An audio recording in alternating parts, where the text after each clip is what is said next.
यादव लगातार बिहार अधिकार यात्रा कर रहे हैं और बिहार अधिकार यात्रा के तहत वो अलग अलग संदेश देने की कोशिश जनता को कर रहे हैं कि इस बार उनकी ही सरकार बनेगी। भ्रष्टाचार के खिलाफ भी वो लगातार मुखर होकर के आवाज उठा रहे हैं। क्या कुछ तेजस्वी यादव के बिहार अधिकार यात्रा में खास और आपको इस रिपोर्ट के जरिए दिखाते हैं।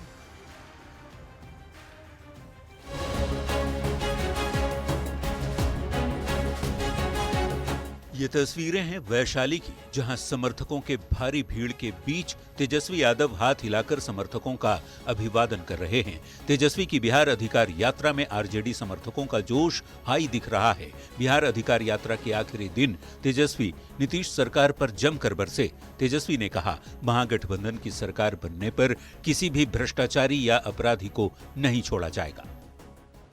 तो ऐसे भरमार है, भ्रष्टाचार का बहार है बिहार में।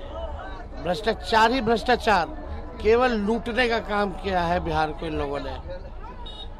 सरकार जब बनेगी तो कोई भ्रष्टाचारी को हम लोग छोड़ेंगे नहीं, कोई अपराधी को नहीं छोड़ेंगे, चाहे कोई हो। सबको सजा होगी, सब पर कार्रवाई होगी। तेजस्वी यादव के भ्रष्टाचारी और अपराधी को नहीं छोड़ने वाले बयान पर सियासत सुलग गई है। एनडीए ने तेजस्वी पर जोरदार पलटवार किया तो कांग्रेस ने कहा, बिहार की जनता महागठबंधन पर आशीर्वाद बरसा रही है। तेजस्वी यादव की यात्रा का समापन, ये उनके राजनीतिक यात्रा का समापन हो जाएगा बिहार में। अब बिहार में उनकी राजनीति दम तोड़ रही है, कराह रही है। दरअसल इनके पास कोई विजन नहीं, कोई विकास का एजेंडा नहीं, सिर्फ झूठ और अफवाह और भ्रम की राजनीति करना। बिहार की जनता इनकी झूठे अफवाहों से तबाह और परेशान हो चुकी है। माननीय नेता प्रतिपक्ष तेजस्वी यादव को सबसे पहले अपने पारिवारिक झगड़े और परिवार में उठ रहे सवाल पर उनको सफाई देना चाहिए। जिस तरह से बिहार में एनडीए के नेताओं और मंत्रियों को खदेड़ा जा रहा है, भगाया जा रहा है, कोई धोती उठा के भाग रहा है, कोई दौड़ के भाग रहा है, कोई बॉडीगार्ड उनको बचा रहा है, तो बिहार में जिस तरह से एनडीए के प्रति आक्रोश है और इंडिया गठबंधन के प्रति बिहार की जनता जो आशीर्वाद दे रही है। इससे पहले समस्तीपुर में तेजस्वी यादव की बिहार अधिकार यात्रा में आरजेडी समर्थकों का हुजूम दिखा। मुसरी घरारी चौक पर आयोजित सभा में तेजस्वी यादव ने अमित शाह पर जमकर हमला बोला। तेजस्वी ने कहा, शाह चूना लगाने के लिए बिहार आए थे, लेकिन उनको नहीं पता बिहार में खैनी में चूना मिलाकर रगड़ दिया जाता है। अमित शाह आए थे बिहार चूना लगाने, उनको यही नहीं पता बिहार के लोग खैनी में चूना लगा के। 16 सितंबर को जहानाबाद से शुरू हुई तेजस्वी यादव की बिहार अधिकार यात्रा का समापन हो गया। 5 दिनों की यात्रा में तेजस्वी ने बिहार के 11 जिलों को कवर किया। जहानाबाद से नालंदा, फिर पटना पहुंचे। बेगूसराय से खगड़िया होते हुए मधेपुरा गए।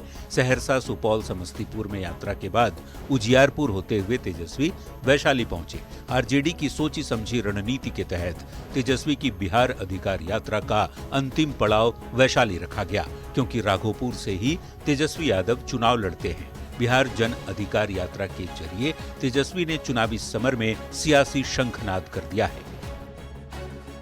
न्यूज 18 के लिए वैशाली से प्रफुल्ल कुमार, समस्तीपुर से मुकेश कुमार के साथ पटना से शैलेंद्र कुमार की रिपोर्ट। और देखिए, इस बीच पटना से बड़ी खबर है, जहां आरजेडी की आज बड़ी और अहम बैठक होने जा रही है। बिहार अधिकार यात्रा अब समाप्त हो चुका है, वैशाली में इसकी समाप्ति हो गई, लेकिन इसके बाद तेजस्वी यादव ने एक बड़ी बैठक बुलाई है और इस बैठक के जरिए जो अब तक बिहार अधिकार यात्रा के दौरान जो फीडबैक मिले हैं उस पर भी बातचीत की जाएगी, क्योंकि 10 जिले करीब करीब थे जिसका दौरा भी इस दौरान नेता प्रतिपक्ष ने किया। और इस बीच बता दें कि आगामी चुनाव को लेकर तेजस्वी यादव ने ये बैठक बुलाई है। बैठक में पार्टी के सभी शीर्ष नेता शामिल होंगे, जिसमें विधायक रहेंगे, पूर्व विधायक और प्रवक्ताओं को भी बुलाया गया है।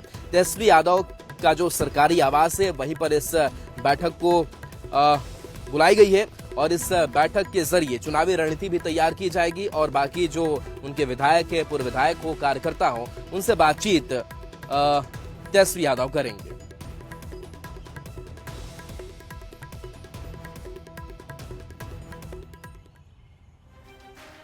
देखिए, बिहार चुनाव